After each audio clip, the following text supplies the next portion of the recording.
ओम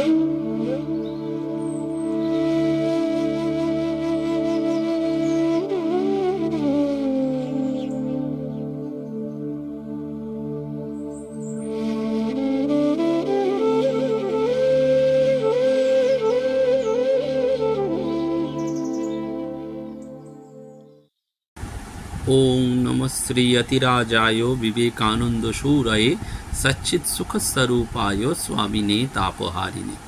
नमस्कार। श्री श्री ठाकुर, श्री श्री मा एवं स्वामीजी महाराजेर रातुल चरणे भुलुंठित प्रणाम जानाई। प्राणाराम बांगला यूट्यूब चैनेले सम्प्रचारित सत्कथाय शुभचिंतन এই ধারাবাহিক অনুধ্যানের শুরুতেই আপনাদের জানিয়ে রাখি যে আগামী 29 জুন সানযাত্রার পবিত্র পুণ্য দিনে শ্রী শ্রী রাধা গোবিন্দ জিউ মন্দির, যেটি আমরা আগেও বারবার বলেছি শুকচরে অবস্থিত গঙ্গার তীরে, সেই সুরধ্বনির তীরে রাধা গোবিন্দ জিউ মন্দিরে গোবিন্দজির অভিষেক, পাঠ, সঙ্গীত এবং পূজা ও তার সাথে সাথে ভক্তদের প্রসাদের ব্যবস্থা হয়েছে। যেহেতু এই আশ্রম অত্যন্ত ক্ষুদ্র পরিসরে বর্ধিত, তাই আপনারা অবশ্যই আগামী 20 জুনের মধ্যে যদি যাবার ইচ্ছা প্রকাশ করেন তাহলে আমাদের সাথে যোগাযোগ করবেন। এই পুণ্য দিনে ভগবানকে দর্শন করা, ভগবানের সঙ্গ করা একটি বিশেষ অনুষঙ্গ। এই স্নানযাত্রায় অত্যন্ত পবিত্র তিথি, পুণ্যতিথি, ভগবানের মহাস্নানের দিন, তাই আপনাদের এই আমন্ত্রণ আমরা জানিয়ে রাখলাম। এর পাশাপাশি আপনাদের আগেও বলেছি যে আত্মবিকাশ এবং বিবেকানন্দ অনুধ্যান কেন্দ্র খুব ছোট স্তরে রয়েছে, খুব তার যে বয়স সেটি খুবই কয়েক মাস, তাই আপনারা প্রতি মাসে যদি একটু সেবা অর্ঘ্য পাঠান তাহলে আমাদের কাজ করতে সুবিধে হয়। আগামী 16ই আগস্ট পূজ্যপাদ শ্রীমৎ স্বামী গহনানন্দজি মহারাজের স্মরণে একটি ভক্ত সম্মেলন হবে স্বামীজির পৈতৃক আবাস এবং সাংস্কৃতিক কেন্দ্রে। আমরা আশা করব পূজনীয় মহারাজের সমস্ত আশ্রিত সন্তানরা, গুরু ভাই বোনেরা এই পুণ্য দিনে, পবিত্র দিনে স্বামীজির পৈতৃক আবাসে এসে উপস্থিত হবেন এবং গুরু ভাইদের মিলন মেলায় আমরা সবাই সমবেত হব। আর সর্বশেষ আগামী 26 জুলাই প্রাণারাম বাংলা ইউটিউব চ্যানেলের দ্বারা আয়োজিত ভক্ত সম্মেলন বিবেকানন্দ স্বামী অভেদানন্দ কনভেনশন সেন্টারে অনুষ্ঠিত হবে। আপনারা সকলেই সেখানের জন্য প্রবেশপত্র সংগ্রহ করবেন। আমরা আজকে বিবেকানন্দের যে দিকটির কথা বলবো, এবং মজার ব্যাপার আজকেও একটি স্বামীজিকে নিয়ে অনুষ্ঠান আছে, অর্থাৎ ভক্ত সম্মেলন আছে সুজাতা স্মৃতি সদন হাজরায়। সেখানে মাত্র 200 টাকার প্রবেশপত্র, আপনারা স্পট রেজিস্ট্রেশনও করতে পারেন। বিকাল 4টে থেকে এই অনুষ্ঠান, আপনারা সকলে আসতে পারেন সুজাতা স্মৃতি সদনে। আমরা আজকে স্বামীজির কথা স্মরণ করব। সিস্টার ক্রিস্টিন তিনি তার স্মৃতিকথায় বলেছিলেন যে তাঁরা সকলেই ভাবতেন, ইভেন আমরাও ভাবি, যে অধ্যাত্ম জগতের মানুষ মানেই বুঝি হাসতে জানতেন না, কিন্তু আমাদের সেই ধারণা ভেঙে গিয়েছিল। আমরা বুঝতে পারলাম ঠিক যিনি নির্লিপ্ত, যিনি সত্যদ্রষ্টা, তিনি ইচ্ছামাত্র জগতের যত দায় দায়িত্ব ঝেড়ে ফেলে দিয়ে কিছুক্ষণের জন্য শিশুর মতন সরল আনন্দে মেতে উঠতে পারেন। ফলে কিছুক্ষণের জন্য আমরাও হালকা হয়ে যেতাম। তাই স্বামী বিবেকানন্দ শুধুমাত্র বেদান্তের আলোচনা বা গুরু গম্ভীর তত্ত্বচিন্তাই করেননি, কখনো কখনো এমন আনন্দ এবং নির্দেশ মজায় তিনি মাতিয়ে রাখতেন, যেটি সকলের কাছেই ছিল সুখকর শুধু নয়, আনন্দ প্রাপ্তির এক সঞ্চারিত সত্তা। স্বামীজি অনেক মজার মজার গল্প জানতেন। তার মধ্যে কয়েকটি গল্প তিনি প্রায়ই বলতেন। এরকম একটি গল্প যে এক পাদ্রী ধর্মপ্রচারের উদ্দেশ্যে এক দ্বীপে গিয়েছিলেন। সেই দ্বীপের বাসিন্দারা মানুষ খেত। দ্বীপে পৌঁছেই পাদ্রী জিজ্ঞাসা করলেন, আমার আগের পাদ্রীকে তোমাদের কেমন লেগেছে? মানুষ খেকোরা সমস্বরে বলে উঠল, ওহো, ভারী সুস্বাদু। আবার এক গল্পে তিনি বারবার বলছেন যে এক নিগ্র ধর্মপ্রচারক ভক্তমণ্ডলীর কাছে সৃষ্টি রহস্য ব্যাখ্যা করতে গিয়ে বললেন, god made Adam and put him up against the fence to dry। অর্থাৎ ঈশ্বর আদমকে তৈরি করে বেড়ার উপর শুকোতে দিয়েছিলেন। একথা শুনে একজন ভক্ত চেঁচিয়ে বললেন, hold on dear brother, who made that fence? ভাইয়ে একটু দাঁড়ান, আমি জানতে চাই ওই বেড়াটা কে তৈরি করলো? এরকম একটা বেয়ারা প্রশ্ন শুনে সেই নিগ্র প্রচারক মঞ্চ থেকেই বললেন, one more question like that and smashes all theology. অর্থাৎ এইরকমের একটা বেকাপ্য প্রশ্ন তুললেই শাস্ত্রীয় বচন সব বরবাদ হয়ে যাবে। অল্প বয়সী এক মহিলার কথা স্বামীজি বলতেন। স্বামীজিও ল্যান্ডসবার্গ যে বাড়িতে ভাড়া থাকতেন সেখানে সকলের জন্য একটা সাধারণ রান্নাঘর ছিল। সেইখানে সেই মহিলাও রান্না বান্না করতেন। মহিলাটির স্বামী ভূত প্রেত চর্চার আসরে মিডিয়া হতেন। এটিই ছিল তার খুব পেশা। স্বামী স্ত্রীর মধ্যে খুব একচোট হয়ে গেলে ভদ্রমহিলা একটু সহানুভূতি পাওয়ার আশায় স্বামীজিকে বলতেন, আপনি বলুন, ও যে আমার সঙ্গে এরকম দুর্ব্যবহার করে এটা কি ঠিক? আমি না থাকলে ওর আসরে ভূত সাজত কি? ল্যান্ডসবার্গের সঙ্গে প্রথম কোথায় কিভাবে আলাপ হয়েছিল সে কথাও স্বামীজি বলেছিলেন এবং রঙ্গ কৌতুক করতেন স্বামী বিবেকানন্দ। সতীর কাহিনী শুনিয়েছিলেন। কখনো কখনো স্বামীজি বলতেন সীতা পবিত্রতা আর সতীত্বের প্রতীক। কখনো বলতেন সীতা স্ত্রী জাতির আদর্শ, এমন একটি চরিত্র যা অনন্য এবং চিরকালের জন্য আঁকা হয়ে আছে। স্বামীজি সেই জন্যে বলেছিলেন ভারতীয় নারীর ভবিষ্যৎ সীতার আদর্শেই গড়ে তুলতে হবে। কখনো কখনো স্বামীজি তার ভারতীয় জীবনের নানান কথা এই বিদেশিনীদের বলতেন। স্বামীজি বলতেন, ছোটবেলা থেকেই গেরুয়া রং আমার মনে এমনভাবে দাগ কেটেছিল যে উঠানে কোনো সাধু সন্ত এসে দাঁড়ালেই হলো, অমনি হাতের কাছে যা পেতুম সব দিয়ে দিতুম। একবার ওই রকম কেউ একজন এলে বাড়ির লোকেরা আমাকে ঘরে তালা বন্ধ করে রাখলো, কিন্তু তাতে কি, জানালা তো খোলাই ছিল, দিলুম তার মধ্যে দিয়ে কিছু জিনিস ফেলে। ছোটবেলা থেকেই স্বামীজি ধ্যান করতেন। কখনো কখনো ধ্যানে বসে এমন হতো বাহ্য জগতের কোনো হুঁশই তাঁর থাকতো না, কিন্তু এই শান্ত ধ্যান তন্ময়তার সাথে সাথে ছিল তার দুষ্টুমি এবং দামালপনা।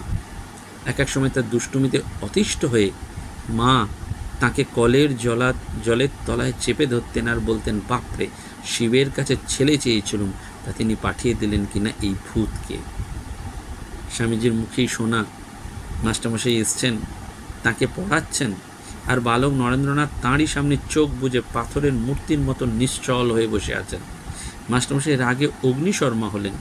ওই বলে উঠলেন, তোর তো ভারী আস্পর্ধা, আমি পড়াচ্ছি আর তুই দিব্যি ঘুমোচ্ছিস। গৃহশিক্ষকের ধমকানিতে নরেন্দ্রনাথ চোখ খুলে মাস্টারমশাই এতক্ষণ যা পড়িয়েছেন তা গড়গড় করে বলে গেলেন। মাস্টারমশাই তো একেবারে থ। অসাধারণ স্মৃতিশক্তির অধিকারী ছিলেন স্বামী বিবেকানন্দ। বহুবার বহু ঘটনার মধ্যে দিয়ে তার স্মৃতিশক্তি যে কত নির্ভুল সেটা প্রমাণ পাওয়া যেত, এবং প্রখর স্মৃতিশক্তি যে আধ্যাত্মিকতার অন্যতম লক্ষণ সে কথা স্বামীজি বলতেন। নিজের মায়ের সম্পর্কে কতই না গল্প করতেন স্বামীজি। ছোটোখাটো চেহারা, কিন্তু ভারী আত্মমর্যাদা বোধ ছিল তার। ছেলের সম্পর্কে তার গর্বের অন্ত ছিল না, কিন্তু মনের সেই আবেগকে চেপে রাখার সযত্ন প্রয়াস তার মধ্যে সর্বদা দেখা যেত। একদিকে পুত্রের বেছে নেওয়া ত্যাগের জীবনের প্রতি তার ছিল অনীহা, আর অন্যদিকে তার সোপার্জিত ভুবনজড়া খ্যাতিতে গর্ববোধ। এই পরস্পর বিরোধী প্রবণতার দ্বন্দ্বে তিনি কত ক্ষতবিক্ষত হতেন। আর 5 জনের মতন বিয়ে থা করে নরেন্দ্রনাথ ঘর সংসার করবেন, জাগতিক সাফল্য অর্জন করবেন, প্রথম প্রথম এটিই তার বাসনা ছিল। কিন্তু পরে যখন নিজের চোখে দেখলেন যে তার দিন ভিখারি সন্তানের পায়ে রাজা মহারাজারা এসে গোড়াগড়ি দিচ্ছেন, স্বামীজির জীবনের এই ভিন্ন পরিণতি মধ্য পর্বটিতে ভুবনেশ্বরী দেবীর মাথার উপর দিয়ে অনেক ঝড় বয়ে গিয়েছিল। বহু বছর পরে একজন তাকে প্রশ্ন করেছিলেন, স্বামীজি শৈশবে কেমন ছিলেন? ভুবনেশ্বরী দেবী উত্তর দিয়েছিলেন, তার জন্য আমাকে দুটি ঝি রাখতে হয়েছিল। তেমনি স্বামীজির মাতা ঠাকুরানীকেও যারা দেখেছেন তারও সেই ছিল এক রাজকীয় ব্যাপার। স্বামীজি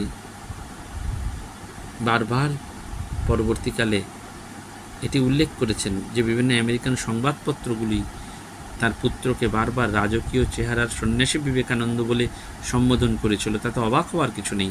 ভুবনেশ্বরী দেবীর মধ্যে এমন একটা সহজ শুদ্ধতা ছিল যেটি অন্যের ভেতরেও তিনি সঞ্চারিত করে দিতে পারতেন।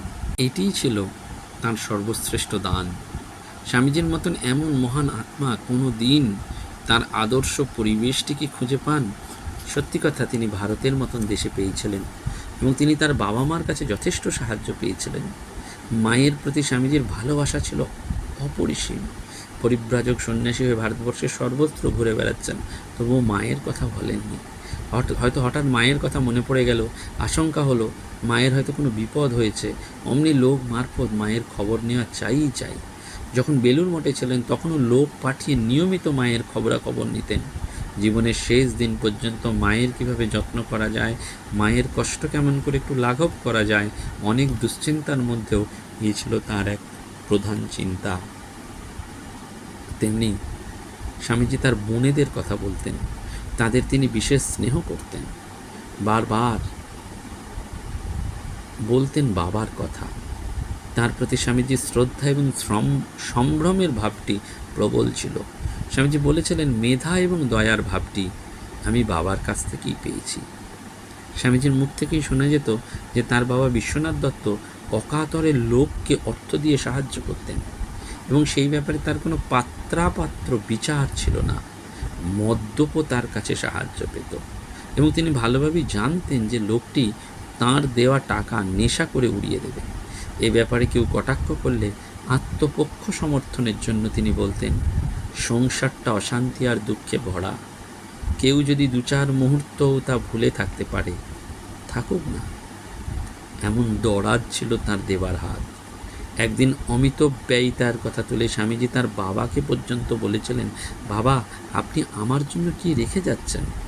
বিশ্বনাথ দত্ত সে কথা শুনে উত্তর দিয়ে বলেছিলেন, যা একবার আয়নার সামনে গিয়ে দাঁড়া, তাহলেই বুঝবি আমি তোকে কি দিয়ে যাচ্ছি। ধীরে ধীরে স্বামীজির বয়স বেড়েছিল। একটা সময় এলো যখন তিনি সঙ্গী সাথীদের একত্র করে ধর্মচর্চায় মেতে উঠেছিলেন। বেশ কয়েক বছর পরে ঠাকুর বলেছিলেন, আমি বাদ না সাধলে নরেন নিজেই একটা ধর্ম সম্প্রদায় গড়ে তুলত এবং জগতের অন্যতম শ্রেষ্ঠ প্রচারক হিসাবে নিজেকে প্রতিষ্ঠা করত। স্বামীজি ঠাকুরের সান্নিধ্যে এসে হিন্দু ধর্মকে নতুন দৃষ্টিতে দেখতে শুরু করেছিলেন। শুরু হয়েছিল তার ধর্মশিক্ষার নতুন পাঠ। দক্ষিণেশ্বরের কালী মন্দিরের এই পূজারী, যিনি ভবতারিণীকে মাতৃভাবে আরাধনা করতেন, তার মধ্যে নরেন্দ্রনাথ এমন একটি সুমহান চরিত্রের সন্ধান পেলেন যা ছিল অদৃষ্টপূর্ব। তিনি মনে মনে বিচার করলেন, মূর্তি পূজার দ্বারা যদি কেউ এমন একটি অমূল চরিত্র লাভ করতে পারে, তাহলে সেই মূর্তি পূজক আমার প্রণম্য, আমি তার পায়ে মাথা বিকোতে প্রস্তুত। এই হচ্ছেন বিবেকানন্দ। বুদ্ধকেও বিবেকানন্দ দেখতেন শ্রদ্ধার চোখে। সদানন্দময় পরিব্রাজক জীবন তিনি কাটিয়েছেন এবং মেয়েদের কাজের কথা স্বামীজি ভেবেছেন। বারবার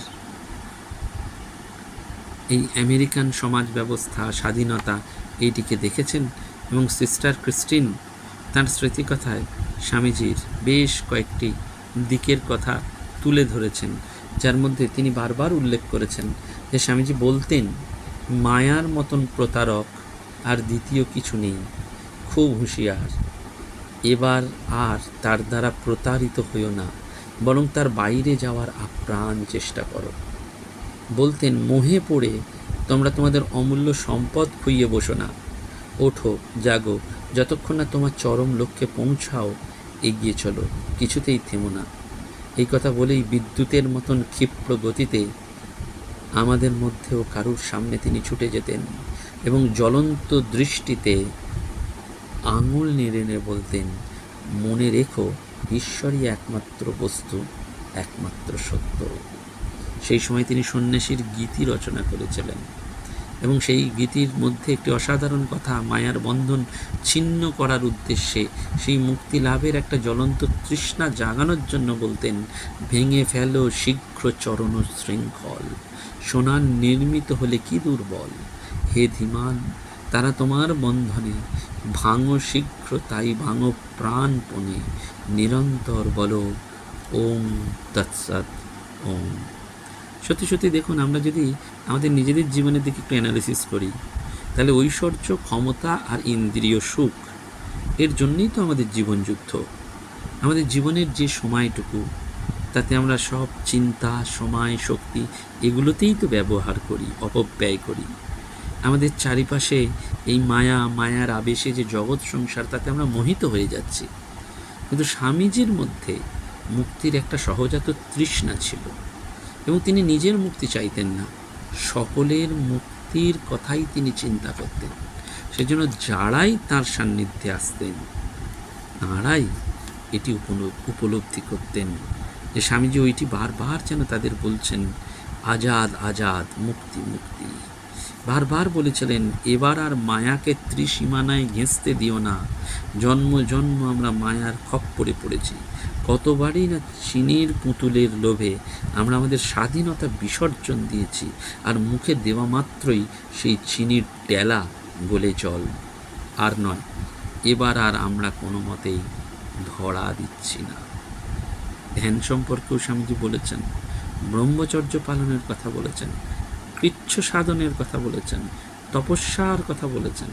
সমস্ত দিক থেকেই স্বামীজি বারবার সেটি বলেছেন যে এই মনটিকে, এই যে ওজস, যে শক্তি মস্তিষ্কে সঞ্চিত থাকে, সেটিকে ঊর্ধ্বগামী করা, এটি আমাদের বারবার। সেজন্য বলছেন স্বামীজি, যার স্থৈর্য নেই সে কেমন করে নিজেকে সংযত করবে। এমন 5-6 জনকে আমি চাই যারা তারুণ্যের অম্লান শক্তিতে ভরপুর।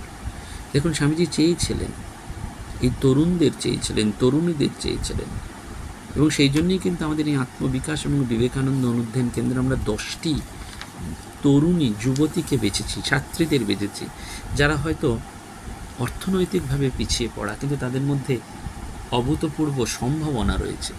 সেই সম্ভাবনার দিকটিকে তুলে ধরতে গেলে আমাদের তো অর্থবল দরকার। তাদের যদি সেলফ ডেভেলপমেন্ট করাতে চাই, স্কিল অ্যাওয়ারনেস করাতে চাই, আপনারা যদি একটু পাশে থাকেন, একটু হাতটা বাড়ান। ওই যে স্বামীজির বাবা যেরাম করেছেন, স্বামীজির মা যেরাম করেছেন, স্বামীজি নিজে যেমন করেছেন, সেজন্য মনে রাখবেন, স্বামীজির এই বাণী, এই স্বামীজির আদর্শকে শুধু শুনলে হবে না, যে সৎকথায় শুভচিন্তনের প্রয়োগ চাই, এইটি আমাদের দরকার। এটি সেই জন্য আমাদের সব সময় স্বামীজি বলেছেন, চিন্তায়, কথায় এবং কাজে সত্যকে ধরে থাকাই সর্বোচ্চ আদর্শ। যদি কেউ এই আদর্শকে একাধিক্রমে 12 বছর ধরে থাকতে পারে, তবে তার বাকসিদ্ধি হয়, সে যা বলে তাই হয়, তার মুখের প্রতিটি কথাই সত্য হয়ে যায়। এরকম সত্যনিষ্ঠ নিখুঁত মানুষ যদি কাউকে আশীর্বাদ করে বলেন, তোমার রোগ সেরে যাক, অমনি সে ব্যাধি মুক্ত হয়। যদি বলেন কল্যাণ হোক, তো কল্যাণ হয়। যদি বলেন তোমার মুক্তি হোক, অমনি তার বন্ধন দশা ঘুচে যায়। এই রকম ক্ষমতার অধিকারী এমন কিছু মহাপুরুষের কথাও স্বামীজি বলতেন, যার মধ্যে ঠাকুরের পিতার কথা। শ্রীরামকৃষ্ণের জীবনেও সেই প্রতিফলন আমরা দেখতে পাই। এক যুবককে একবার তিনি বলেছিলেন, সোমবার আবার এসো। তার উত্তরে ছেলেটি বলেছিলেন, সোমবার আসতে পারবো না, ওই দিন আমার একটু কাজ আছে, আমি কি মঙ্গলবার আসতে পারি? ঠাকুর তৎক্ষণাৎ বলে উঠলেন, না, আমার মুখ দিয়ে সোমবার বেরিয়ে গেছে, এখন আর অন্য কোনো দিনের কথা বলতে পারবো না। অর্থাৎ সত্য আচরণের দ্বারা যতক্ষণ না চিত্তশুদ্ধি না হচ্ছে, ততক্ষণ কেমন করে আমরা সত্য লাভ করব? যিনি সত্য পরায়ণ, তার কাছেই সত্য ধরা দেয়, সত্যই সত্যকে আকর্ষণ করে। প্রতিটি কথা, প্রতিটি চিন্তা, প্রতিটি কর্মই ফিরে আসে। মিথ্যার আশ্রয় নিয়ে কখনো সত্য লাভ করা যায় না। ঠিক আমাদের সেইটি বারবার মনে রাখতে হয় যে ল্যাবরেটরিতে যেমন বিভিন্ন পরীক্ষা নিরীক্ষার নির্ভুল এবং নির্দিষ্ট পদ্ধতি আছে, অধ্যাত্ম অভিজ্ঞতা লাভেরও ঠিক সেই রকম সুনির্দিষ্ট পদ্ধতি আছে। সেই পদ্ধতিগুলি যেন আমাদের এই আত্মবিকাশের নানান পথ, এবং সব পথ শেষ পর্যন্ত ঈশ্বরের দিকেই নিয়ে যায়। আমরা যেন ঠাকুর মা স্বামীদের কাছে সেই প্রার্থনাই করি যে আমাদের এই আধ্যাত্মিকতা যেন গোঁড়া না হয়, নিরস না হয়, আমরা যেন আনন্দ করতে করতে বাঁচি, এবং আনন্দেই আমরা যেন মিলিত হই। নমস্কার, ধন্যবাদ। প্রাণারাম প্রাণারাম প্রাণারাম প্রাণারাম প্রাণারাম প্রাণারাম কি যেন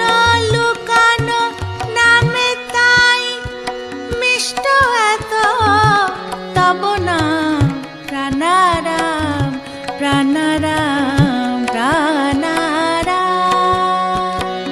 প্রাণারাম প্রাণারাম